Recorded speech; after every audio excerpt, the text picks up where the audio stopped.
kerja keluar dari rumah, jangan tidak berdoa, jangan mengandalkan usaha kita. Usaha kita nggak bisa datang rezeki.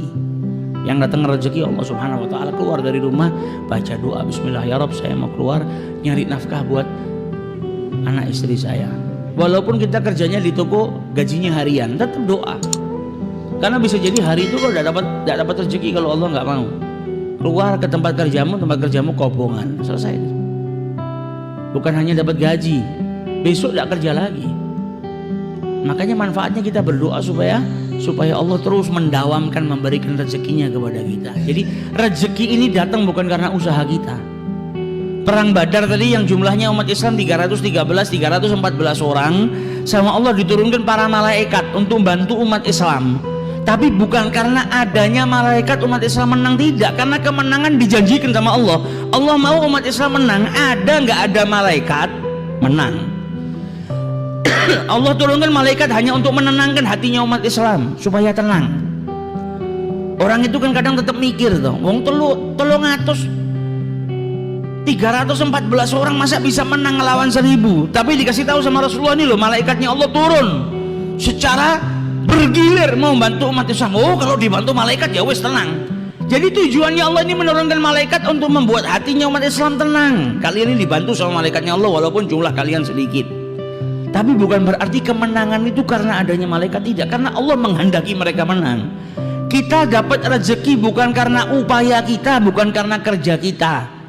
Keluarnya kita dari rumah itu hanya asbab, karena Allah tidak mengeluarkan rezeki langsung dijatuhkan ke rumah kita.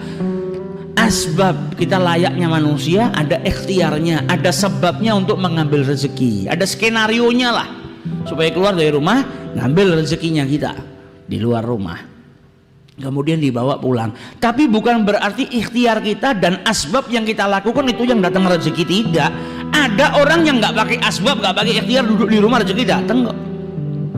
Kita pernah Pak, suatu hari pasti sering kita, bukan pernah, sering kita duduk di rumah nggak pakai kerja, nggak nyari makan, ada orang datang memberi berkat, ya kan? Berarti itu kan rezeki, nggak pakai ikhtiar, nggak pakai asbab. Ada orang datang nih, ada mitoni kayak ada berkah pengajian kayak dikirim ke rumah kita. Kadang duduk di rumah tiba-tiba ada tamu datang ngasih buah-buahan, padahal kita nggak ada ikhtiarnya. Nah, ini rezeki daripada Allah Subhanahu Wa Taala. Yang terkadang kita diingatkan sama Allah nih loh, kau nggak pakai ikhtiar saja, kalau Allah menghendaki kau dapat rezeki dapat. Tapi karena kita ini manusia ya harus pakai ikhtiar. Tapi bukan berarti ikhtiar itu yang datangkan. Tapi ada daripada kalangan hamba-hambanya Allah yang khusus nggak pakai ikhtiar, rezekinya didatangkan sama Allah Subhanahu Wa Taala. Nah, kita nggak bisa, belum sampai derajatnya seperti itu, karena kita tawakal aja masih mikir kok. Tawakal sama Allah masih mikir, iya nek selamat nek orang selamat piye. Nah, tawakalnya kita masih ragu. Lah kalau mereka tawakalnya luar biasa, jadi jauh derajatnya. Sampai dulu pernah Imam Syafi'i ini berbeda pendapat dengan gurunya Imam Malik. Masalah apa? Masalah rezeki.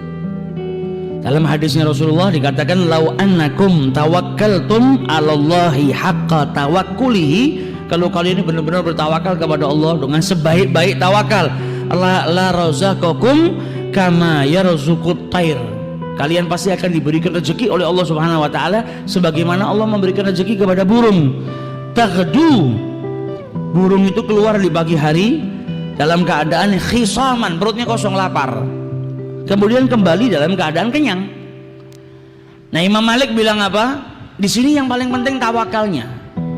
Kalau orang tawakalnya kepada Allah Subhanahu Wa Taala haqqa tawakkulihi, benar-benar bertawakal kepada Allah Subhanahu Wa Taala, nggak pakai ikhtiar, rezeki datang. Imam Syafi'i bilang enggak, karena ada perbandingan seperti burung yang keluar di pagi hari dalam keadaan perutnya kosong, kembali dalam keadaan lapar. Berarti kan ada ikhtiarnya, keluar dulu dari rumah untuk cari pengisi perut. Ada perbedaan pendapat, tapi orang dulu kalau beda pendapat indah, nggak kayak orang sekarang berbeda pendapat kafir-kafiran, iya kan? Malah musuhan, malah mencaci satu sama yang lain. Perbedaan pendapat ini rahmah, jangan dirubah jadi balwa, bencana. Imam Syafi'i punya pendapat seperti ini, Imam Malik punya pendapat seperti ini. Akhirnya Imam Syafi'i keluar dari rumahnya Imam Malik sambil berpikir, masih belum puas dia. Enggak, orang cari rezeki harus ikhtiar. Ya benar, Pendapatnya Imam Syafi'i benar, pendapatnya Imam Malik juga benar. Terkadang ada orang tanpa berikhtiar dikirimkan rezekinya sama Allah Subhanahu wa taala ke rumah. Tapi kadang juga ada waktunya kita berikhtiar kepada Allah Subhanahu wa taala. Maka di tengah jalan Imam Syafi'i ketemu sama orang tua, mau bawa kurma 1 karung, ngangkat gak kuat, habis panen. Maka kata Imam Syafi'i, sini saya bantu. Dibantu sama Imam Syafi'i, dibawakan sampai ke rumahnya.